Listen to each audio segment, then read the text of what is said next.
안녕하세요. 김은정입니다. 한 학기 동안 가계 재무 설계를 함께 수업하겠습니다. 여름방학은 즐겁게 보냈습니까? 오늘도 굉장히 많이 덥네요. 우리 더운 날씨에 지금 개강을 하고 그리고 이 더운 날씨에 코로나로 인해서 아직까지 대면 수업을 하지 못하고 역시 온라인 수업으로 우리 학생들과 함께 맞이를 하네요. 코로나19로 인해서 여름방학이 자유롭지만은 않았죠. 친구들과 쇼핑을 가고 싶고 여행도 가고 싶고 도서관에서 자유롭게 책도 읽고 싶어도 때에 따라서는 사회적 거리두기 2단계로 인해서 책 대여도 전일 신청해야 되고 도서관도 공공기관도 방문하기가 어렵기도 했죠.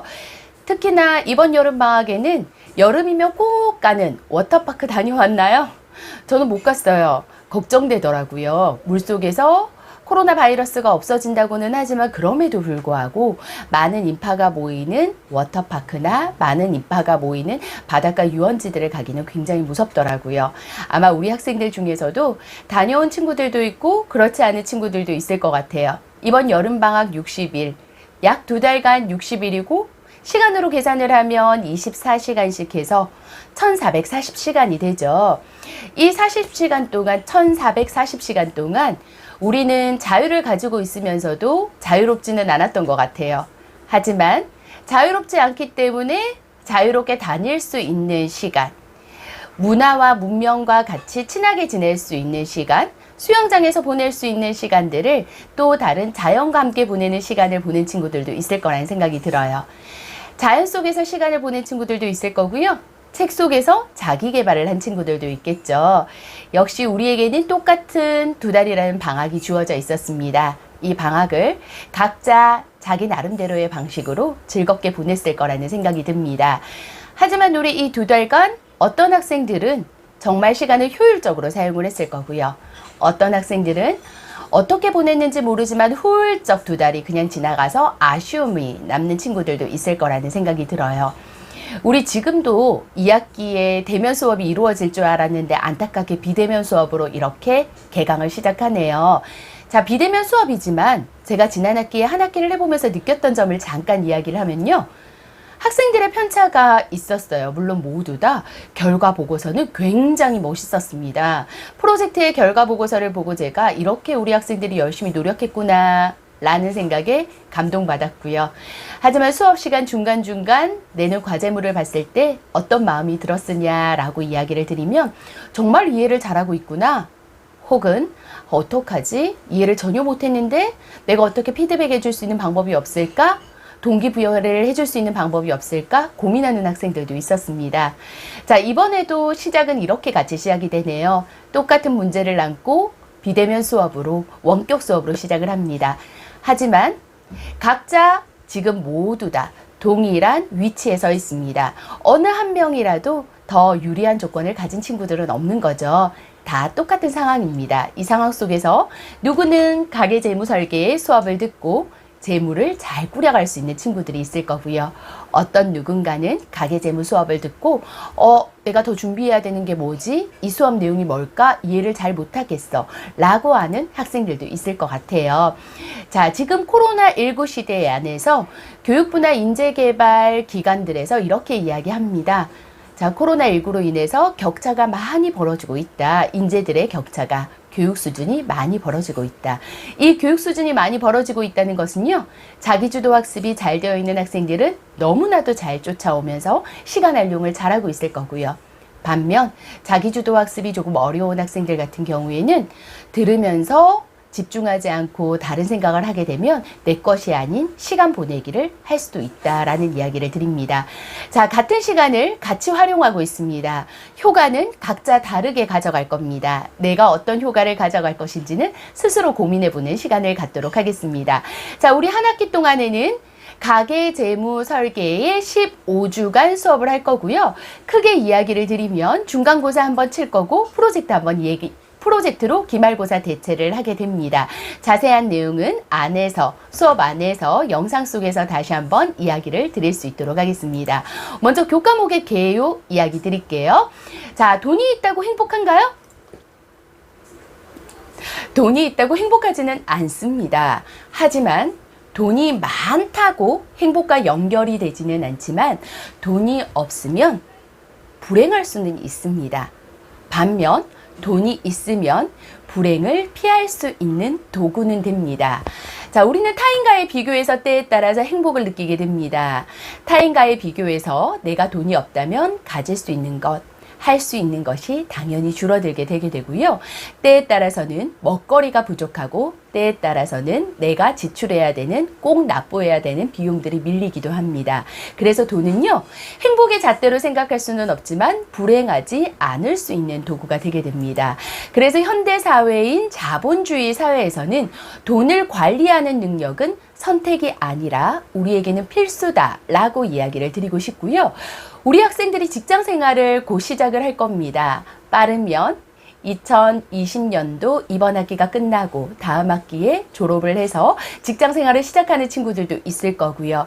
반면 지금 3학년인 학생들은 1년 반, 2년 정도 남아있죠. 하지만 우리 모두 다 직장 생활에 들어가게 되면 급여를 받게 되고요. 이 급여를 가지고 생활을 하게 될 겁니다. 자본주의 사회에서 생활을 한다라는 거지요.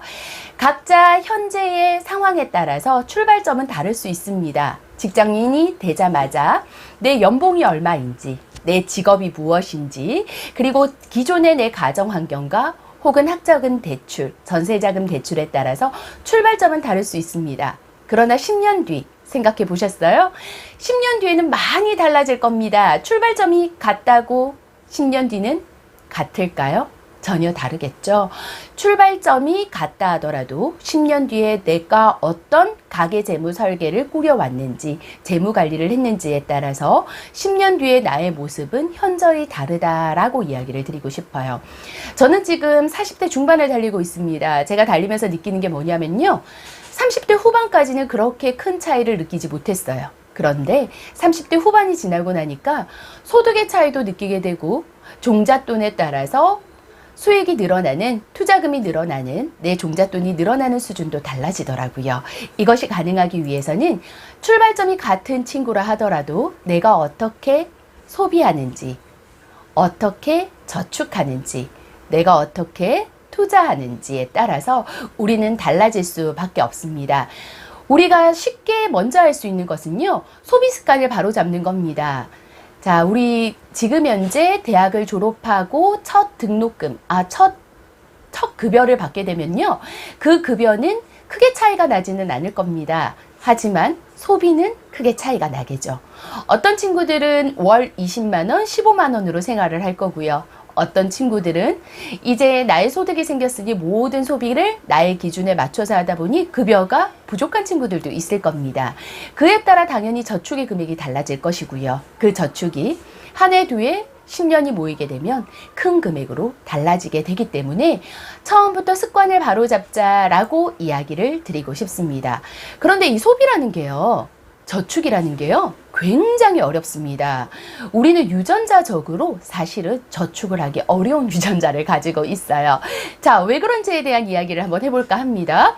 자, 구석기 시대 한번 생각을 해볼까 합니다. 구석기 시대는요, 이 채집, 사냥의 시대에서는 없으면 못 먹었습니다. 우리가 농사를 짓는 것이 아니라 사냥을 하고 채집을 하기 때문에 그 자리에 먹거리가 없게 되면 다음날에 음식, 다음날에 먹거리를 굶게 되죠. 그럼 먹거리가 있을 때 어떻게 하겠습니까? 바로 소비. 바로 먹겠죠. 그러다 보니 몸속에 저장을 하게 됩니다.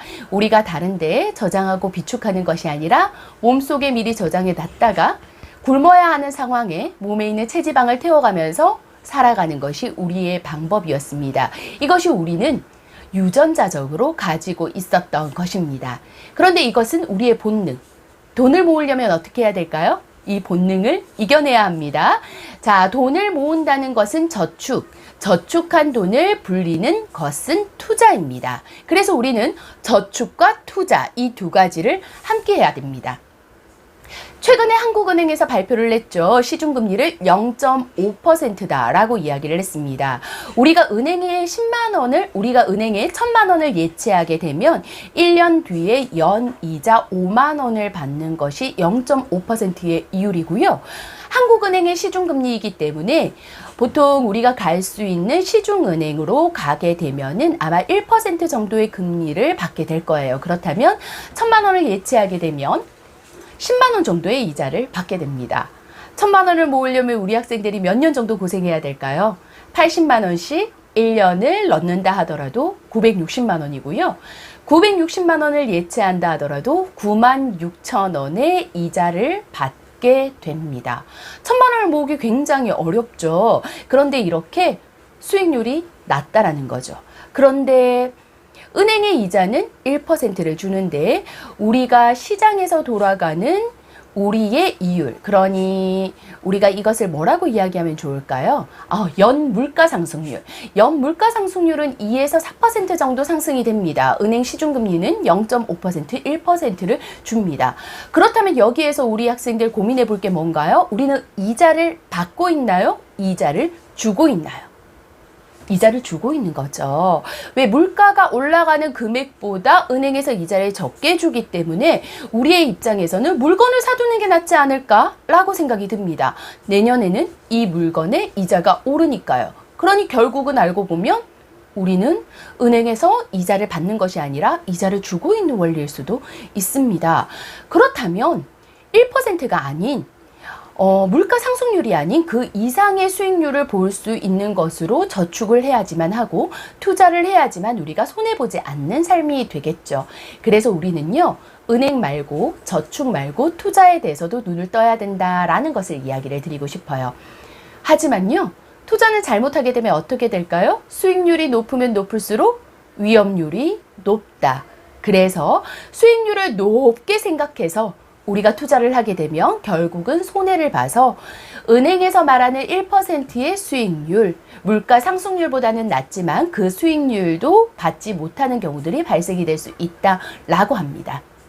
그래서요, 최고의 투자는 저는 우리 학생들이 할 수 있는 최고의 투자는 소비를 줄이는 것이다 라고 이야기를 드리고 싶어요.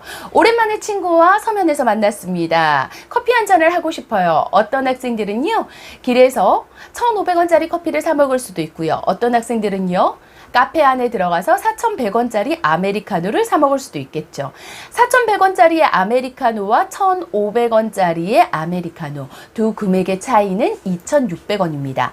만약에 내가 1,500원짜리 아메리카노를 먹는다 하면 이 1,500원의 아메리카노를 먹은 것 때문에 4,100원을 먹은 것이 아니라 1,500원의 아메리카노를 먹었기 때문에 2,600원의 금액이 남는 거죠.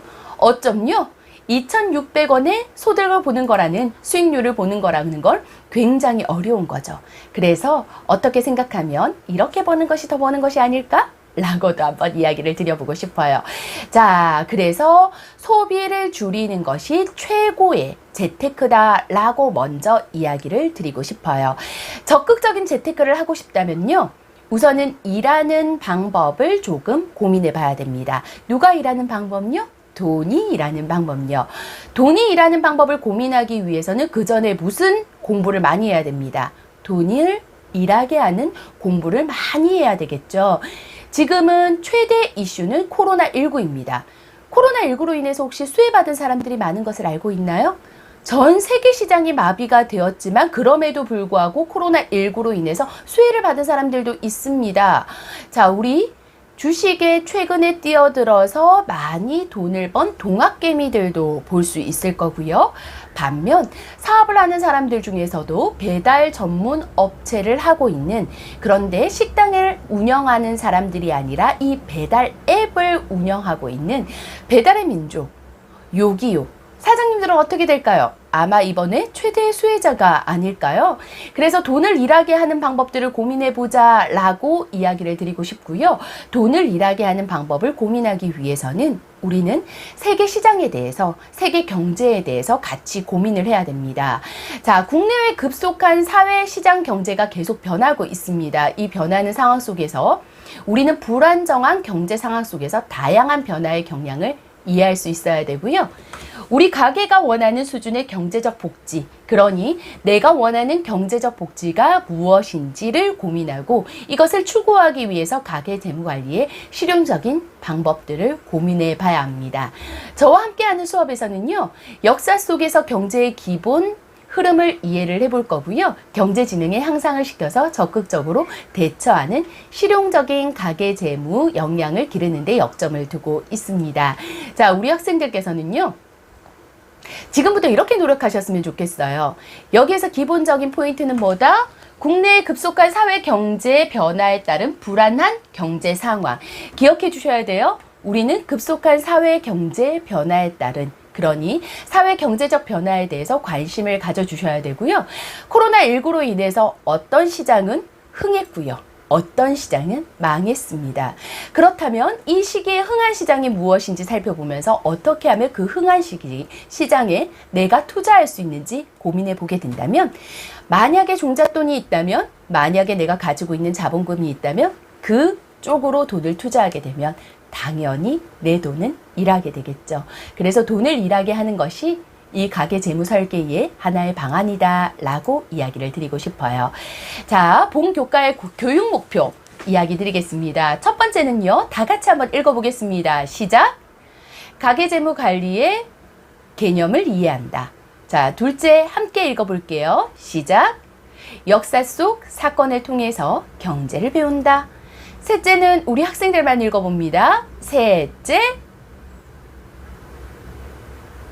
잘했어요. 자, 넷째도 우리 학생들만 읽어보겠습니다. 넷째.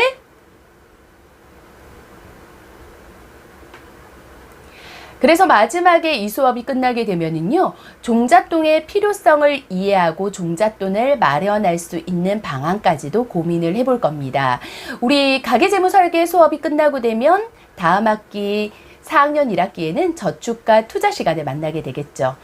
종잣돈을 가지고 있으면 바로 저축과 투자를 할 수 있겠구나 라고 생각할 수도 있습니다. 하지만 종잣돈을 모으기 위한 구체적인 저축 방안도 다음 학기에 이야기를 드릴 거고요. 이번 학기에도 물론 종잣돈을 모으기 위해서 저축의 상품은 이런 것들이 있습니다. 투자의 상품은 이런 것들이 있습니다. 라는 이야기를 드릴 겁니다. 실제 실행은 다음 학기에 저축과 투자에서 또다시 이야기를 나눠볼 수 있도록 할게요. 자, 우리 지금 비대면 수업과 대면 수업이 같이 이루어질 겁니다. 현재 우리가 대면 수업이 아닌 비대면 수업으로 먼저 수업을 시작을 하지만 차후에는 대면 수업과 비대면 수업이 함께 이루어질 겁니다. 먼저 수업의 운영 방법을 이야기를 드리면은요, 우리는 화요일 1교시부터 3교시까지 수업을 함께 하게 되죠. 그래서요, 화요일 1교시에는 비대면 수업인 영상을 제가 올려드릴 겁니다. 그러면 화요일 1교시에 오기 전에 영상을 보고 오고요. 이 영상을 보고 오고 나서 1팀, 2팀으로 나누어서 수업을 할게요.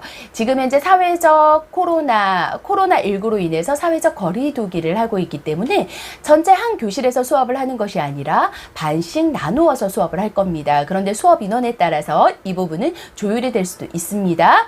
자, 대면 수업 1팀, 대면 수업 2팀으로 나누어서요. 10시에서 11시까지는 대면 수업 1팀이 와서 수업을 할 거고요. 11시부터 12시까지는 대면 수업 2팀이 와서 수업을 할 것입니다. 이것이 코로나가 종식되기 전까지 기본적인 수업 운영 방법입니다. 그런데 사실은요, 지금 우리 1강부터 시작해서 이렇게 수업을 하기로 학교에서 공지가 되었으나 지금 현재 오늘은 3교시 내내 우리가 비대면 수업, 영상 수업을 하고 있잖아요. 그러다 보니 또다시 코로나가 2.5단계로 격상, 3단계로 격상이 되게 되면 한 학기 내내 안타깝게 원격 수업을 해야 될 수도 있습니다. 그래서요, 현재는 그렇지 않는다라는 기준 하에서 이 이야기를 드릴 수 있도록 하겠습니다. 자, 그런데 비대면 수업으로 2주차 이후에 계속 지속이 될 경우에는 사실은 지금처럼 영상 수업만 계속할 수는 없습니다. 영상 수업은 일방적 수업이 되기 때문에요. 제가 영상분을 녹화해서 계속 수업을 하게 되면 우리 학생들이 프로젝트를 진행하기가 지난 학기에 수업을 해보니 굉장히 어렵더라고요. 그래서 첫 번째 안은 이러합니다. 1안은 9시부터 10시까지는 제가 영상을 먼저 올려놓은 것을 우리 학생들이 볼 겁니다. 그러면 10시부터 12시까지는 2시간 동안 전체 학생들이 줌으로 접속합니다. 그리고 나서 전체 강의 및 소그룹 회의를 진행을 할 겁니다. 소그룹 회의는 각 팀별 프로젝트를 진행할 수 있도록 인원에 맞추어서 소그룹 회의방을 만들어 드릴 거고요. 그 그룹 회의방에서 각자 회의를 진행할 겁니다. 이 소그룹 회의방에 제가 들어왔다 나갔다를 하게 되는데 사실은 모든 소그룹 회의방을 제가 지켜보기가 어렵기 때문에 이안도 준비를 했습니다. 이안을 한번 살펴볼 수 있도록 하겠습니다. 이안은 역시 9시부터 10시까지는 영상 수업입니다. 그런데 10시부터 11시까지는 1팀, 그러니 전체 대면 수업을 1팀 하기로 했던 대면 수업이 줌을 통한 전체 강의 및 소그룹 회의를 진행을 할 거고요. 그리고 11시부터 12시까지는 이 팀으로 지정이 된 팀이 줌을 통해서 전체 강의 및 소그룹 회의를 진행을 할 겁니다. 소그룹 회의팀이 작아야지만 제가 각자 서로 필요한 것을 도와줄 수 있기 때문에 소그룹 회의를 이렇게 진행을 할 수 있도록 하겠습니다. 4만 살펴보겠습니다. 4만은요, 전체적으로 9시부터 12시까지 줌 수업을 하겠습니다. 자, 이렇게 1안, 2안, 4만으로 나누어서 수업을 하는 것은요, 수업의 내용상에 따라서 줌 수업이 많이 필요한 경우에는 줌으로, 영상 수업이 많이 필요한 경우에는 영상 수업으로, 소그룹 회의가 중요한 경우에는 팀을 나누어서 각자 교육 및 효율적인 피드백을 위해서 이렇게 수업 운영 방법을 1안, 2안, 3안으로 나누어 봤고요. 이것은 미리 공지를 드릴 수 있도록 하겠습니다. 자, 수업의 학습 내용에 대해서 이야기를 드려볼게요. 우리는 1주부터 15주까지 수업을 이어가게 되고요. 오늘 수업에서는 오리엔테이션과 돈이 어떻게 만들어졌는지, 돈의 역사, 우리 화폐의 역사에 대해서 이야기를 나눌 겁니다. 2주차에는 새로운 화폐가 등장했습니다. 그리고 3주차에는 우리들의 토의와 토론을 통해서 스스로가 희망하는 가계의 모습을 고민해보는 시간을 갖도록 하고요. 4주차에는 금리는 어떻게 되는 것인지, 금리에 따라서 수익률에 따라서 우리가 살펴보는 것이 달라질 수 있기 때문에 금리를 이해해보는 시간을 갖겠습니다. 5주차, 6주차에서는 역사 속에서 보는 금리와 역사 속에서 보는 우리 저축과 투자에 대해서 이야기를 나눌 거고요. 7주차에는 종잣돈을 어떻게 활용할 수 있는지, 종잣돈에 대해서 살펴보는 시간을 가질 겁니다. 이렇게 1주부터 7주까지 수업한 내용을 가지고 기본적으로 8주에는 중간고사를 치르게 되고요. 9주부터 시작해서 13주차까지는 종잣돈 마련의 프로젝트 시간이 되게 됩니다. 자, 이 프로젝트 시간에는 우리 학생들이 직접적으로 토의와 토론이 이루어져야 되기 때문에 그 토의 토론 방안을 위해서 어떻게 하면 될 것인지 구체적으로 줌 수업이나 대면 수업을 통해서 이루어질 것이고요. 하지만 종잣돈을 어떻게 활용하는 방법을 이야기를 드리기 위해서 이론 수업으로 가계 재무를 진단하는 것, 그리고 통장을 관리하는 방법, 금융회사에는 어떻게 나누어지는지, 주식을 매수하고 매도하는 방법, 그리고 부동산을 활용하는 방법, 14주차에는 이런 종잣돈 마련의 프로젝트를 다시 한번 점검해 보는 시간을 가지고 마지막에 프로젝트 결과물을 발표하는 시간을 갖도록 하겠습니다. 이렇게 1주부터 15주의 수업이 모두 다 끝났을 때 우리는 프로젝트 결과물을 가지고 본인의 역량이 저축화 투자에서 어느 정도 점검이 되고 활용할 수 있는지 스스로가 점검해 볼 수 있겠죠. 자, 그렇다면 프로젝트는 어떻게 운영하는지에 대한 이야기를 한번 나눠볼게요. 자, 프로젝트 운영 방법입니다. 프로젝트 주제는요, 종잣돈 만들기 전략입니다. 자, 각 팀에서요, 목표로 정한 종잣돈 금액이 있을 겁니다. 이 종잣돈 금액을 만들기 위해서 자본 조달 방법 및 투자 방법을 고민해 보고요. 운영에 관련돼서 체계적으로 전략을 수립하고 실행하고 관리를 해볼 수 있도록 합니다. 자, 진행 절차 한번 살펴볼게요. 먼저 진행 절차는요, 3주차에 우리 대면 수업이 지금 예정되어 있습니다. 그래서 예정된 대면 수업에 우리는 팀 구성을 하게 될 것이고요. 3주차에는 희망 가계, 그러니 내가 미래에 희망하는 가계의 모습을 생각해보고 목표를 설정하게 됩니다. 자, 실행 방안을 모색하는 것은 4주부터 7주차까지의 수업을 들으면서 목표 달성을 위해서 지식을 함량합니다. 우리가 어떠한 것을 실행하기 위해서는 지식과 기술과 태도 이 세 가지를 같이 갖추어야 하는데 4주부터 7주까지에는 어떻게 하면 저축과 투자를 할 수 있는지에 대한 지식을 함양하는 시간을 갖도록 하고요. 9주부터 14주부터 시작해서는 금융상품을 탐색해보고 금융회사를 탐색해서 어떻게 활용할 수 있는지 토의를 통해서 실행 방안을 모색해 보는 시간을 갖도록 할 겁니다. 그래서 15주차에 발표를 통해서 평가를 하도록 할 겁니다.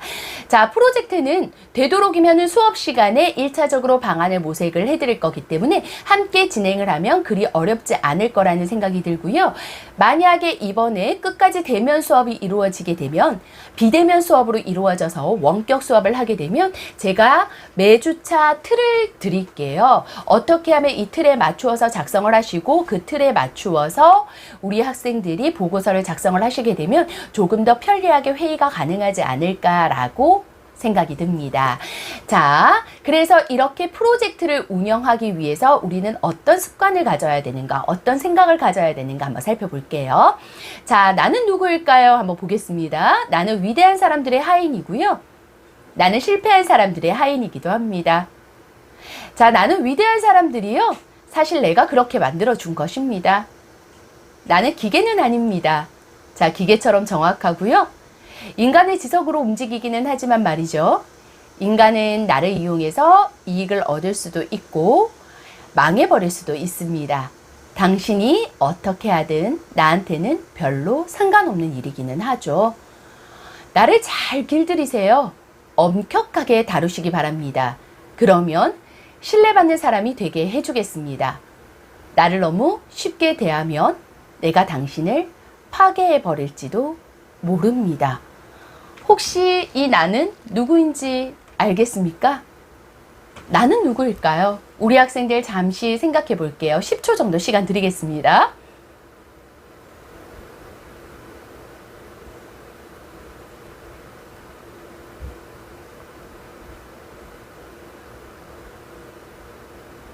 나는 바로 당신의 무엇일까요? 습관입니다. 자, 습관이 굉장히 중요하죠. 우리 여름방학 때 어떤 습관을 보냈는지에 따라서 각자 가지고 온 결과물이 달라졌을 거고요. 지금 현재 대학생활을 어떤 습관으로 보냈는지에 따라서 대학생활의 결과물이 달라졌을 겁니다. 마찬가지로요. 가계 재무에서도 어떤 습관을 가졌는지에 따라서 10년 뒤, 20년 뒤에 우리 학생들의 가계 재무 상황들이 달라지게 됩니다. 자, 좋은 습관으로요, 경제지능을 향상시켜 보겠습니다. 자, 그러기 위해서 첫 번째 우리의 과제물입니다. 가계부 작성입니다. 자, 오늘부터 가계부를 작성하겠습니다. 가계부는 9주차 수업에 제출할 겁니다. 9주차 가계재무진단이라는 수업을 하게 되죠. 8주차에 시험을 치고 나면 9주차에는 가계재무진단을 합니다. 이 가계재무진단 시간에는 내 재무 상태가 어떻게 되는지 스스로의 재무를 진단해보는 시간을 가질 거기 때문에요. 당장 오늘부터 시작해서 우리는 무엇을 해야 될까요? 그렇죠. 가계부를 작성해야 합니다. 자, 우리 학생들 오늘부터 시작해서 수입과 지출에 관련된 가계부를 작성할 수 있도록 하고요. 가계부 작성을 할 때는 본인을 위해서 지출이 되는 고정 비용도 한번 조사를 해보세요. 만약에 나의 부모님이 납부를 해주고 있는 보험이 있다라고 하면 보험은 어느 정도 되는지, 이 보험료는요, 지금 납부하고 있지만 나중에 우리 학생들이 직장을 구하게 되면 이 보험료 역시 부모님이 납부해 주시는 걸 우리 학생들이 납부하게 되겠죠. 그래서 미래에 내가 지출 금액을 생각해 볼 수도 있는 부분입니다. 그래서 가계부 안에 고정 지출, 고정 비용 금액을 한번 따로 작성을 해두세요. 자, 내가 들어오는 수익과 지출 안에서 나가는 것이 아니기 때문에 매월 지출되는 고정 비용에 본인의 보험이 있다면 보험, 연금보험이 있다면 연금보험, 혹은 매달 지출되는 취미활동에 관련된 교육비가 있다면 교육비까지도 작성을 해주십사라는 부탁을 드립니다. 그래서 이 작성된 내용을 기준으로 해서 가계재무진단을 할 수 있도록 할게요. 이것은 언제 제출한다고요? 네, 9주차에 제출합니다. 9주차에 중간고사가 끝나고 나서 대면 수업을 할 때 가지고 오시면 되고요. 만약에 대면 수업이 이루어지지 않을 경우에는 우리 원격 수업상 줌이나 혹은 동영상 수업에 함께 들고 수업 시간에 만날 수 있도록 하겠습니다. 오늘은 우리 수업 내용은 어떤 수업 내용으로 이야기를 한다고 했는지 기억하나요? 교과목에 대한 내용은 이렇게 이야기를 쭉 드렸고요. 수업 내용은 어떤 내용을 한다고 했는지 기억을 하십니까? 예, 1주차에는 돈의 역사에 대한 이야기를 나눈다라고 이야기를 했습니다. 자, 돈의 역사 한번 고민을 해보겠습니다. 우리 지금 머릿속으로 생각해 보겠습니다. 10,000원짜리 지폐 한 장을 머리 쪽으로 지금 꺼내봅니다. 예, 10,000원짜리 지폐가 상상이 되시죠? 이걸로 할 수 있는 게 뭐가 있을까요? 10,000원의 가치. 친구와 함께 2명이서 칼국수를 먹을 수도 있을 거고요. 우리 집에서 서면까지 택시비로 쓸 수도 있습니다. 여름 티셔츠를 한 장 살 수도 있겠고요. 별다방에 가서 조각 케이크와 아이스 아메리카노를 시원하게 한 잔을 마시면서 소확행을 누릴 수도 있을 겁니다. 교통카드를 충전해서 7번의 대중교통을 이용하고 잔액이 남을 수도 있고요. 생각보다 우리 머릿속으로 그려지는 10,000원으로 할 수 있는 일은 굉장히 많습니다. 그렇다면요, 우리 학생들 이 10,000원 믿을 수 있는 돈인가요? 이 돈은 진짜 돈일까요? 10,000원이 진짜 돈이 되기 위해서는 국가가 이 10,000원을 지급 보증을 할 때 유효한 거죠. 자, 10,000원이 어떻게 만들어졌습니까? 국가가 한국은행이 발행했습니다. 무엇을 기반으로요? 국가의 신용을 담보로, 신용을 보증으로 우리는 10,000원짜리 지폐가 유효하게 됩니다. 그런데 만약에 우리나라가 금융위기가 오고요, 혹은 군사적인 위기가 온다라고 하면 이 10,000원의 지폐의 가치는 있는 걸까요? 돈은 정말 진짜일까요? 그래서 이 돈을 믿을 수 있을까라는 것을 고민을 해봐야 됩니다. 자, 과거에는 그렇다면 돈을 어떻게 구했을까라는 것을 한번 고민을 해보겠습니다. 과거에는 어떻게 필요한 것을 구했을까요? 지금 현재는 10,000원짜리 화폐를 가지고 가서 내가 필요한 것을 구매하면 됩니다. 그렇다면 과거 시대에는 어떻게 했을까요? 구석기 시대 생각해 볼게요. 구석기 시대에는 가족 단위로 이동을 했기 때문에 사실은 자급자족했습니다. 필요한 것을 이 지역에서 채집을 하고 없으면 어떻겠습니까? 또 이동했죠. 자급자족을 했던 겁니다. 과거에는, 구석기 시대에는 필요한 것을 자급자족했어요. 그럼 신석기 시대로 한번 가볼까요? 신석기 시대부터 시작해서 집단 생활이 시작되고 우리는 정착 생활을 하기 시작했습니다. 농사를 짓고 농사에 맞추어서 생산물이 나오기 시작했죠. 조개무덤, 조개장신구 등의 유사 화폐들이 발생하기 시작한 것이 신석기 시대입니다. 자, 청동기 시대 생각해 볼까요? 농사, 채집 기술의 발전으로 인해서 생산물이 남기 시작했습니다. 이 잉여 생산물을 가지고 우리는 어떤 걸 했으면 좋겠을까요? 예, 우리 부족에서 발생된 잉여 생산물과 타 부족에서 발생된 잉여 생산물이 다르다면 이것을 서로 교환하고 싶었겠죠. 이것이 무엇인가요? 바로 물물 교환입니다. 과거에는요, 필요한 것을 물물 교환으로 얻기도 했었습니다. 그래서 잉여 생산물이 발생하는 경우도 있지만 우리 날씨나 그 기온의 영향으로 어떻습니까? 농사가 실패했을 때는 잉여 생산물이 발생이 되나요? 아니요. 잉여 생산물이 발생이 되기는커녕 올해 농사가 망하게 되면 먹거리가 없어서 살기 힘들어지기도 합니다. 그렇다면 우리에게 필요한 것은 무엇이었을까요? 농사가 실패해도 살아갈 수 있는 방법에 대해서도 고민을 해봐야 된다라는 거죠. 자, 그렇다면 물물 교환은 어떻게 이루어졌는지 한번 고민을 해볼게요. 자, 물물 교환, 그러니 우리가 필요한 물건을 발생하기 위해서, 가져오기 위해서 어떻게 물건을 교환했는지 한번 생각을 해보겠습니다. 우리 과거부터 우리는요, 전쟁을 계속해왔어요. 영토 싸움을 해왔죠. 부족 간에는 사이가 좋지 않았습니다. 왜냐하면 전쟁을 통해서 영토 싸움을 했고요. 먹거리 싸움을 했습니다. 그걸 통해서 우리 부족이 다른 부족보다 힘이 세니까 건드리지 말라라는 것을 보여주기도 했고요. 남의 것을 빼앗기 위한 것으로 볼 수도 있지만 반대로 보면 어떻게 볼 수 있습니까? 우리 것을 빼앗기지 않기 위해서 싸움을 하기도 했습니다. 그래서 우리 것을 빼앗기지 않기 위해서 전쟁을 하기도 하고 혹은 남의 영토를 침략하기도 했죠. 이는 알고 보면요, 동물의 세계와도 조금 유사하지 않을까라는 생각도 해봅니다. 동물뿐만이 아니라 현대사회의 시장 경제, 세계 시장 경제와도 조금 유사하지 않을까요? 우리 것을 빼앗기지 않기 위해서, 더 많은 것을 얻기 위해서 우리는 총과 칼이 아닌 사실은 말과 언변, 힘을 통해서 외교 활동을 하기도 하죠. 그래서 지금은요, 과거에는 총과 칼 그리고 힘으로 싸움을 했다면 최근에는 사실은 재력이 될 수도 있겠지만 말과 언변, 우리나라의 힘을 통해서 외교 활동을 하기도 하니 과거나 지금과 교환을 위해서 전쟁 비슷한 걸 하는 것은 비슷하다고 볼 수도 있을 것 같아요. 자, 다시 한번 과거로 돌아가서요, 어떻게 물물 교환을 했는지 한번 생각을 해볼게요.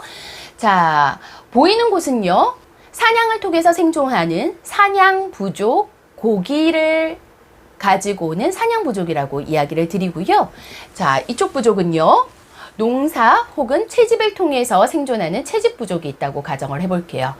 자, 사냥 부족은 무엇입니까? 고기를 주 식량으로 해서 살아가게 되지만 뭐가 먹고 싶을 것 같아요?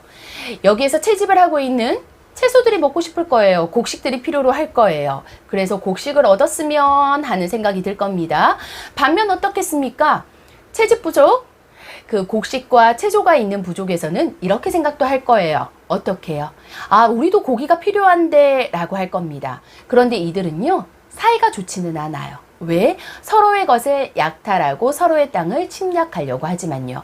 침략하지 않고 사실은 이 고기를 탐하기도 하고 이 야채, 이 채소, 이 곡식을 가져오기를 바라기도 할 거예요. 어떻게 그것이 가능할까라는 것을 우리 고민해 봐야 되겠죠. 그렇다면 우리 학생들은 어떻게 할지 한번 고민을 해볼게요. 만약에요, 초록이는요, 초록이와 빨강이가 가지고 있는 물건들이 각자 다르다고 가정을 해볼게요. 우리도 과거로 돌아가서 화폐가 없다고 가정을 해보고요. 초록이가 가지고 있는 물건은 양말, 신발, 바지, 그리고 핸드폰입니다. 그런데 반면에 빨강이가 가지고 있는 물건은 피자, 초콜릿, 치킨, 사탕입니다. 각자 가지고 있는 물건들이 다르죠. 그런데 초록이는요, 빨강이가 가지고 있는 피자가 먹고 싶은 거예요. 그런데 반면에 빨강이는 초록이가 가지고 있는 신발이 갖고 싶은 겁니다. 어떻게 할 거예요? 당연히 신발과 피자를 교환하면 되겠죠. 사이가 좋은 경우에는 이렇게 말로 할 수 있을 거예요. 나 피자 먹고 싶어. 나는 신발이 필요한데 우리 바꿀까? 해서 바로 바꿀 수 있겠죠. 우리는 언어가 통하니까요. 자, 그런데 각자 가지고 있는 가치에 대해서 고민을 해볼 필요가 있을 거예요. 만약에 초록이는 피자가 먹고 싶은데 빨강이는 신발이 많이 필요가 없는 거예요. 기존에 신고 있는 신발을 아직 신을 수 있는 거죠. 교환이 성립이 될까요? 성립이 안 될 겁니다. 문제가 발생이 될 수 있겠죠. 그런데 반면에 초록이는 피자가 먹고 싶고 빨강이는 신발이 갖고 싶어요. 그런데 초록이의 신발은 우리가 알고 있는 명품 신발이라서 신발의 가격대가 30만 원에서 50만 원 정도 호가하는 신발이고요. 빨강이가 가지고 있는 피자는 우리가 알고 있는 브랜드 피자이기는 하지만 3, 4만 원이에요. 교환이 성립이 될까요? 교환이 성립되기가 어려울 거예요. 이것이 바로 가치의 차이겠죠? 만약에 교환이 되기 위해서는 어떻게 하면 좋을까요? 피자를 한 판이 아닌 어떻게 해요? 10판 정도로 바꾸면 어떨까요? 가능하겠죠. 그런데 반면 또 이렇게 생각해 볼 수도 있을 겁니다. 신발은요, 10,000원대에 보세에서 구매한 신발입니다. 그런데 피자가 먹고 싶은 피자는 5만 원에 호가하는 피자입니다. 교환이 잘 성립할까요? 이것도 교환이 잘 성립하지 않을 겁니다. 여기에서 우리가 알 수 있는 것은요, 내가 손해보지 않았다라는 느낌이 드는 것이 물물 교환이 되어야 된다라는 것을 이야기를 드리고 싶었어요. 그래서 두 가지에 있는 가치가 비슷하다라는 것과 두 사람이 필요로 하는 욕구가 비슷할 때 무엇이 이루어진다? 물물 교환이 이루어진다라는 거죠. 그래서 과거에는 어떻게 물물 교환이 이루어졌을까 생각해 볼까요? 과거에 부족 간의 사이가 좋지 않았다고 했습니다. 언어가 통하지 않았기 때문에 부족 간에만 부족 안에서만 말이 통했고요. 부족 간에는 대화가 되지 않았겠죠. 그러다 보니 싸움이 더 심했을 겁니다. 만나면 전쟁과 싸움으로 연결이 되고 서로가 가지고 있는 것을 뺏으려고만 했을 겁니다. 그런데 서로가 가지고 있는 잉여 생산물만 갖고 싶습니다. 어떻게 할까요? 라고 고민을 하다가 이들이 서로 간에 말은 하지 않았지만 무언의 장소가 생겼습니다. 물물 교환의 장소이죠. 안전하고 노출이 되지 않는 물물 교환 장소, 두 부족만이 알 수 있는 장소가 정해졌습니다. 이 장소에서 교환을 하고 싶습니다. 어떻게 했을까요? 자, 우리는요. 야채가 필요한 겁니다. 채소, 곡류, 곡식이 필요하죠. 그래서 물물 교환대에다가 사냥 부족이 고기 한 덩어리를 놓고 갔습니다. 고기 한 덩어리를 놓고 사냥 부족은 사라졌습니다. 고기 한 덩어리만 이 물물 교환대에 남아있는 겁니다. 이후에 곡식과 야채 부족, 곡식을 가지고 있는 채집 부족이 이 자리에 왔죠. 그래서 물물 교환이 성립되기 위해서 채소 한 덩어리, 우리가 교환하고 싶은 양의 곡식을 두고 사라집니다. 고기 부족은 이 자리에 다시 왔습니다. 그런데 내가 생각하는 양보다 채소 곡식의 양이 작은 겁니다. 그래서 고기를 가져가지 않습니다. 채소도 가져가지 않습니다. 고기를 가져가지 않는 것은 아직까지 물물 교환을 하고 싶으니 채소를 더 가져다 주세요. 곡식을 더 갖다 놓으세요. 라는 뜻이 되게 되고요. 채소를 가져가지 않는 것은요. 양이 작습니다. 라는 표현이 되겠죠. 그래서 고기를 가져가지 않고 채소를 가져가지 않은 상태에서 사냥 부족은 이 물건을 바라만 보고 그냥 돌아갑니다. 자, 다시 채집 부족이 돌아왔습니다. 그랬더니 두 물건 다 사라지지 않은 거였습니다. 교환을 계속 하고 싶었던 채집 부족은 곡식을 위에 물물 교환대 위에 더 가져다 놓습니다. 자, 이렇게 해서 채소의 양이 곡식의 양이 훨씬 더 많아졌죠. 그래서 어떻게 됩니까? 다시 사냥 부족이 옵니다. 사냥 부족이 돌아와서요. 사냥 부족은 이 채소가 마음에 드는 겁니다. 그래서 어떻게 하겠습니까? 채소를 가져갑니다. 자, 채소를 가져가고요. 채소가 남아 있었기 때문에 채소를 가져갔기 때문에 채소 부족, 그러니 채집 부족이 왔을 때는 고기만 남아있으니 고기 부족, 고기를 가져가겠죠. 그러니 결국은 어떻게 됩니까? 채소도 사라지고 고기도 사라지게 되겠죠. 그러니 고기 부족은 마음에 드는 채소를 가져가게 되고, 그리고 마찬가지로 채집 부족은 마음에 드는 고기를 가져오게 됩니다. 그런데 이렇게 하기 위해서는요, 시간이 어떻게 걸릴 것 같아요? 굉장히 많은 시간이 걸리죠. 물물 교환을 하는 상황에서 사실은 물물 교환에 상품이 분실되기도 하고요. 때에 따라서 이 물건들이 부패가 되어서 교환이 일어나지도 않게 되기도 합니다. 그러다 보니 우리는 사실은 이 상황에서 잉여 생산물을 어떻게 교환하는 것이 더 좋을까라는 고민들을 하게 됩니다. 그래서 청동기 시대의 청동바퀴 기억나나요? 자, 청동바퀴가 만들어진 것은 사실은 물물 교환을 위해서 만들어진 거기도 하죠. 왜 청동바퀴로 무엇을 만듭니까? 우리 옷감을 만들어냅니다. 그 옷감을 만들어내서요. 옷감은 잉여 생산물을 교환하는데 굉장히 좋은 수단이 됩니다. 옷감은 상합니까? 상하지 않습니까? 물론 오래되면 많이 시간이 지났을 때 상하기도 하지만 곡물이나 곡식보다는 훨씬 더 보관이 용이합니다. 그러다 보니 옷감과 곡물을 교환하고요. 옷감과 그리고 고기를 교환하는 물물 교환이 이루어지게 됩니다. 물론 가치는 뭐가 높을까요? 당연히 고기와 곡식이 높겠죠. 사람들이 그 당시에 중요하게 생각하는 것은 먹거리가 중요한 가치이니까요. 그래서요, 가치에 따라서 그러니 필요에 따라서 가치가 높아진다. 그 당시에는 먹거리가 높았기 때문에 가치가 높아지지 않은가라는 것이 이야기를 드리고 싶어요. 자, 그런데 우리는 이러한 물물 교환을 물품 화폐라고 이야기를 합니다. 시대가 발전함에 따라서요, 우리 화폐들이 조금씩 바뀌기 시작하죠. 처음에는 물물 교환을 하던 옷값, 쌀, 곡식들이 당연히 물품 화폐가 되었을 거고요. 그런데 쌀, 곡식, 옷감을 들고 물물 교환을 하는 것은 어떻습니까? 굉장히 무겁습니다. 부족 간의 전쟁이 나게 되면 어떻게 되나요? 물건을 들고 이동을 하려고 하면 굉장히 무거워서 우리 것을 보관하고 들고 가기가 어려울 겁니다. 어떻게 하면 가치 있는 것을 쉽게 들고 이동할 수 있을까 고민을 많이 했습니다. 무엇이 화폐가 되었던 게 떠오르나요? 화면 속에도 있습니다. 그렇죠. 조개가 그래서 화폐가 되었습니다. 왜 물물 교환을 하는 상황에서 곡식과 옷감 등은 우리가 이동하기에 굉장히 어려운 화폐였고 물건이 되었습니다. 그러다 보니 이것을 살 수 있는 것이 무엇이 있을까라고 고민을 하다가 그것에 가치가 있는 것이 조개구나라고 해서 화폐가 된 거죠.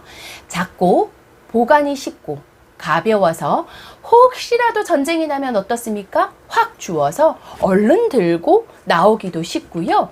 청동기 시대에서는 그래서 조개가 귀금속이다 라고 이야기 드릴 수도 있어요. 조개는 부와 권력의 상징이 되는 거였습니다. 화폐처럼 이용이 되던 시대였죠. 자, 조개 제품을 이용해서요, 조개를 세공하고 액세서리를 만들어서 조개 목걸이를 걸고 다니기도 했고요. 조개가 반영구적이어서 희소성을 가지고 있습니다. 거기에다 어떻습니까? 가끔씩 조개를 보게 되면 영롱한 빛깔을 띠는 것도 있었습니다.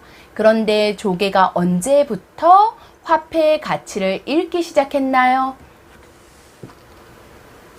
맞습니다. 금, 은의 탄생을 통해서 조개는 유물로 보기도 시작했습니다. 자, 최근까지도 인류는 전쟁을 치루었습니다. 귀금속은 수요는 아직까지도 여전히 계속 이루어지고 있죠. 조개의 역할을 대신하게 된 것이 금이고요. 금은 1971년, 불과 50년 전까지도 화폐의 역할을 하고 있었습니다. 금이 화폐를 교환하는 수단입니다. 금이 화폐였다고요? 라는 생각이 들 겁니다. 이것은 다음 주 이야기에 금이 어떻게 화폐가 되었는지에 대한 이야기를 드려볼게요. 자, 1971년까지 금이 화폐였다라고 이야기를 드렸고요. 금이 왜 화폐의 가치를 가지고 있었을까라고 우리 다시 한번 이야기를 나눠볼게요. 금은 아주 작은 양도 가치가 매우 크죠. 최근에는 금값이요, 최고로 갱신했습니다. 금값이 하늘 모르고 계속 치솟는다 라고 이야기를 했었죠. 이것처럼 금은 아주 작은 양도 가치가 매우 큽니다. 그래서 이 작은 양 때문에 가치가 높기 때문에 사실은 서민들이 거래하기에는 용이하지 않았습니다. 국가 간의 거래에서는 용이하겠죠. 거기에다 귀족들도 금으로 거래하기는 용이했습니다. 그래서 국가나 귀족들은요, 금, 은, 보석, 말, 그리고 비단 같은 고품격의 가치를 가지고 있는 고가치를 두고 있는 것으로 거래를 했고요. 서민들은 쌀이나 배, 소금 등으로 거래를 하기 시작했습니다. 하지만 물물교환의 기준을 정하기가 매우 모호했었죠. 왜 쌀 같은 경우에요, 생산한 지 바로 되게 되면 품질이 좋습니다. 기간이 지나게 되면 품질이 점점점 떨어지게 되고요. 생산한 시기에 따라서도 달라지게 되지만 같은 시기에 생산했다 하더라도 쌀의 품질이 모두 다 동일하지는 않죠. 토양이 어땠는지에 따라서 기름진 땅에서 기름진 쌀이 나오기도 하기 때문에 쌀의 품질에 따라서도 사실은 금액을 정하기가 어려웠습니다. 그래서 우리가 쌀만 가지고도 품질을 정할 수가 없었는데 이 금은 어떤가요? 금은 가치가 유사했습니다. 동서양을 막론하고 모두 다 금으로 교환하기 시작했습니다. 왜냐하면 품질을 정하기가 쉬웠고요.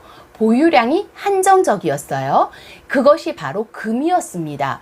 동서양을 막론하고 금을 모두 다 좋아했었습니다. 자, 금, 은은 장신구로서 활용을 할 수는 있지만 또 다른 활용도가 있나요? 금을 통해서 귀걸이를 할 수 있어요. 이렇게 팔찌도 할 수 있어요.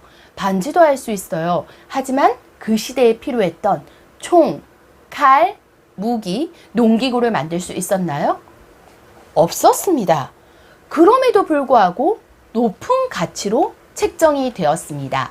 철을 화폐로 할 수는 없었을까요? 라고 고민도 할 겁니다. 그런데 철은요, 산화가 됩니다. 공기 중에 오래 두게 되면 산화가 되고 공기 중에 오래 두게 되면 형질이 변하게 되죠. 그래서 금은 신규로 그래서 철보다는 금을 화폐로 활용했고요. 사실은 금은 산화가 되지도 않지만 신규로 만들어내기도 어렵습니다. 금광을 발견하게 되면 사실은 갑자기 금이 많이 생겨나기도 하지만요. 그 이전까지는 금을 만들어내기도 어려웠어요. 특히 구석기 시대, 지나서 신석기 시대, 청동기 시대, 그 과거 시대에서는 금광을 발견하기도 어려웠으니까요. 자, 금을 들고 다니기가 어려워지자 휴대가 쉬웠던 화폐의 필요성을 느끼게 됩니다. 자, 왜냐하면 금은 가치가 높기 때문에 이 가치가 높은 금을 가지고 들고 다니고 교환을 하기가 어려웠기 때문에 이것보다 가치가 낮은 화폐의 필요성을 느껴보자 라고 해서 물품화폐에서 금속화폐에서 우리 지금 사용하고 있는 화폐도 주조화폐 있죠? 500원, 100원, 50원, 10원짜리 동전 있습니다. 우리 과거에 교과서에서 배웠던 땡땡 통보 많이들 나왔습니다. 이런 주조화폐, 그리고 주조화폐를 넘어서서 역시 가지고 다니는 것이 보관이 용이하고 이동이 편리한 종이화폐로까지 발전을 하게 됩니다. 이 중에서 화폐를 비교해 보게 되면은요, 물품화폐와 금속화폐는 실질적으로 있는 거죠. 그래서 실물화폐라고 하고요. 주조화폐와 종이화폐는 우리가 만든 것입니다. 이것은 우리를 화폐라고 명명하겠다라고 이야기를 한 거죠. 이것은 우리가 10,000원짜리라고 이야기하겠습니다. 50,000원짜리라고 이야기하겠습니다. 라고 했기 때문에 우리가 정한 것이기 때문에 명목화폐라고 이야기를 합니다. 그런데 이런 명목화폐가 어떻게 나왔는지 한번 이야기를 드려볼까 합니다. 자, 한 부자가 있었어요. 한 부자가요, 금을 굉장히 많이 들고 다니다 보니까 이 금이 무거운 거예요. 들고 다니기도 무겁지만 집에 두기는 어떨 것 같아요? 만약에 우리 학생들 집에 금이 막 쌓여 있어요. 한 냥짜리 금이 보통 지금 현재 시세로 약 270만 원, 300만 원 정도 된다라고 가정을 하면 한 냥만 가지고 있는 것이 아니라 이게 1,000냥, 2,000냥 가지고 있어요. 굉장히 큰 돈이죠. 이 돈을 집에 보관하고 있으면 마음이 어떨 것 같아요? 도둑이 들까봐 불안할 거예요. 집에 강도가 올까봐 불안할 거예요. 마찬가지로 이것을 집에 보관하고 있다면 주변에 도둑과 강도도 늘어날 수밖에 없겠죠. 자, 이 부자들은 어떻게 했겠습니까? 내 금을 보관해 줄 사람이 어디 없을까라고 고민을 하기 시작했습니다. 그러다가 금세공업자를 찾아갔습니다. 금세공업자에게 이야기를 하는 겁니다. 내 금 좀 맡아줘 라고 이야기를 하는 겁니다. 금세공업자는 금을 맡아주죠. 금을 받고 어떻게 하겠어요? 금을 받았습니다 라는 보관증을 끊어주겠죠. 그것이 금 보관증서입니다. 금을 받을 때마다 금 보관 증서를 끊어주기 시작했어요. 자, 금세공업자에게 사람들은 금을 맡기기 시작했고요. 금 보관 증서로 교환을 하기 시작했습니다. 자, 금세공업자에게 금 보관증을 가지고 가면 금으로 돌려주니까 금 보관 증서는 언제든지 금을 대신할 수 있겠죠. 자, 금세공업자는 금을 받고 사람들은 금 보관 증서를 받습니다. 금세공업자는 금을 맡아 주었기 때문에 이자를 받습니다. 보관을 해주는 이자요. 그런데 금세공업자가 금을 하나씩 쌓다 보니까 무엇을 느끼기 시작합니까? 사람들이 금을 찾아가지 않고요. 계속 금만 쌓이기 시작하는 거였습니다. 금이 보관하고 있는데 어떤 사람들이 와서 돈이 필요한 사람들은 어떻게 하겠어요? 금세공업자한테 금 좀 빌려주세요 라고 하겠죠. 당신 금 많이 가지고 있잖아요. 금 좀 빌려주세요 라고 할 겁니다. 그래서 금세공업자는 또 금을 빌려주겠죠. 네, 금을 빌려주기도 하지만 어떻게 하겠습니까? 금을 빌려주기도 하지만 금 보관 증서를 빌려주기도 하겠죠. 자, 그렇다면 금 보관 증서는 시중에 계속 떠돌아다니기 시작합니다. 자, 금을 보관해 주는 대신에 일정한 보관 수수료를 받았고요. 금을 보관하고 있다 보니까 사람들은 동시에 금을 찾아가지 않는 것을 알게 되었고, 사람들이 금을 보관하고 있는 금세공업자는 돈을 빌리러 오기 시작했습니다. 자, 금세공업자는 돈이 필요로 하는 사람에게 금 보관 증서를 혹은 금을 빌려주기 시작했습니다. 그래서 시중에는 금보다 많은 금 보관 증서들이 쌓이기 시작하겠죠. 왜?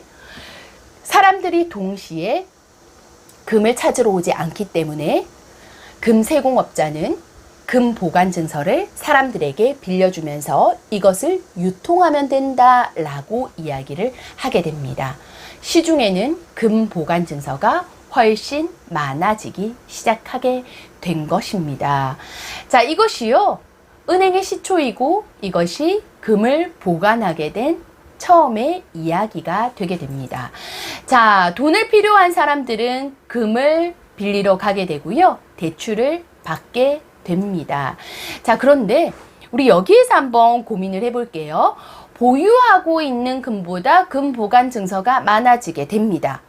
그렇다면 금 보관 증서는 과연 유효한 것일까요? 내가 가지고 있는 금 보관 증서를 가지고 갈 때 금으로 돌려줍니다. 그런데 금 보관 증서가 금보다 많습니다. 그럼 나는 이 금을 믿을 수 있는 걸까요? 내 이 보관 증서를 믿을 수 있는 걸까요? 그렇다면 우리가 시중에 가지고 있는 돈들은요, 우리나라의 원화폐만 생각해 보겠습니다. 한국은행에서 발행을 합니다. 수시로 발행을 합니다. 물론 국가 통화 정책에 맞추어서, 통화량에 맞추어서 우리는 돈을 발행을 합니다. 이 돈은 은행에서 찍어내는 겁니다. 물론 시중은행에서는 찍어낼 수 없습니다. 한국은행에서만 찍어냅니다. 하지만 계속 찍어낼 수 있습니다. 이 돈은 진짜 믿을 수 있는 걸까요? 우리 학생들이 가지고 있는 이 돈은 진짜 믿을 수 있는 돈이 맞을까요? 금 보관 증서가 훨씬 많은데도 불구하고요. 그래서 지금 현재 만들어진 것이요, 부분 지불 준비 제도라는 게 만들어졌습니다. 현재 우리 한국은행에서도요, 사실은 우리가 맡긴 돈보다 더 많은 은행들은 우리가 맡긴 돈보다 더 많은 돈을 대출을 해주고 있습니다. 그래서 은행들 같은 경우에 최소 보유하고 있어야 되는 돈들이 있습니다. 그것이 지급 준비금, 부분 지불 준비 제도라고 이야기하고요. 그것을 우리나라는 7%를 가지고 있어야 합니다. 자, 우리가 가지고 있는 이 돈, 명목화폐입니다. 자, 실물화폐 금입니다. 과연 우리가 가지고 있는 이 명목화폐, 이 돈을 믿고 활용해도 될까요? 라는 것이 오늘의 궁금함입니다. 자, 우리 학생들은요, 잊지 말고 오늘부터 가계부를 작성을 해주시고요. 실제 사용하는 우리 이 화폐, 10,000원, 1,000원, 500원, 50원, 100원, 그리고 우리가 지금 시중에 다니고 있는 5만 원짜리 화폐들, 명목 화폐들, 정말 이것이 진짜 돈일까? 라고 고민을 해보고요. 이것이 진짜 돈이 아니라면 과연 돈은 어떤 것일까? 라고 고민을 해봐야 되겠죠. 진짜 돈이 되기 위해서는 누군가가 이것에 신용을 가지고 책임을 져야 합니다. 지불에 대한 책임을 져야 합니다. 누가 책임을 집니까? 우리 국가가 책임을 져야 되겠죠. 자, 이 국가가 책임을 지는 한에서는 이 돈은 그럼 진짜 돈일까요? 가치는 계속 유지가 될까요? 자, 이것을 이야기 살짝 드리기 위해서 한 가지 이야기를 드려볼까 합니다. 번랭킹이라고 우리가 IMF 때요, 헬리콥터로 돈을 굉장히 많이 쏘아서 돌려서, IMF 때가 아니라 우리 리먼 브라더스 사태 때 은행들이 망하게 되었습니다. 리먼 브라더스 사태는 차후의 역사 속의 금융 시간에서 조금 더 이야기를 나눌 수 있도록 할게요. 그때 돈을 무작위로 계속 연방에서 만들어내기 시작했습니다. 그냥 은행에서 찍어낸다라고 생각을 하시면 돼요. 은행에서 무작위로 돈을 많이 찍어냅니다. 그러면 돈의 가치가 어떻게 될 것 같아요? 점점 떨어지게 됩니다. 반면 그럼 우리나라로 한번 가볼게요. 우리나라에서 만약에 번랭킹처럼 무작위로 한국은행에서 돈을 마구 찍어냅니다. 지금 가지고 있는 돈의 2배를 찍어냈습니다. 2배를 찍어냈다라고 하면 화폐의 가치가 어떻게 되겠습니까? 반으로 줄어들게 되겠죠. 그럼 우리 학생들이 가지고 있는 이 돈은 진짜 돈일까요? 그런데 만약에 산업이 굉장히 발전했습니다. 발전을 해서 지급해야 되는 돈이 많아졌는데도 불구하고 우리나라는 돈을 찍어내지 않습니다. 통화량을 그대로 가지고 있는 거죠. 그렇다면 통화의 가치는 어떻게 되겠습니까? 굉장히 높아질 수도 있겠죠. 그렇다면 내가 가지고 있는 돈의 가치는 어떻게 될까요? 자, 우리요, 이렇게 돈의 가치에 대해서 매번 고민하고 또 고민하는 우리 학생들이 되기 바라면서요. 다음 시간에서는 우리가 가지고 있는 이 돈의 역사, 돈에 대해서 조금 더 고민을 해보는 시간을 갖도록 하겠습니다. 자, 오늘 시간 고생 많았고요. 이 오늘 시간 동안 잊지 말아야 되는 것은 내가 사용하고 있는 돈은 진짜 돈일까? 고민을 해보고요. 그렇다면 이 돈을 유지 관리하기 위해서는 나는 어떻게 관리해야 될까? 첫 번째 오리엔테이션 시간에 이야기했던 소비를 줄여보자 라는 이야기는 다시 한번 이야기를 드리고요. 소비를 관리하기 위해서 가계부 작성을 해달라 라는 3가지 이야기를 드리겠습니다. 과제는 가계부 작성이고요. 생각을 해볼 거리는 진짜 사용하고 있는, 내가 사용하고 있는 돈은 진짜 돈이 맞을까? 라는 것을 고민해 보는 시간이 되셨으면 좋겠습니다. 예, 오늘 시간 고생하셨어요. 다음 2교시 때 2번째 시간에 만나뵐 수 있도록 할게요. 지금까지 김은정이었습니다. 애쓰셨습니다.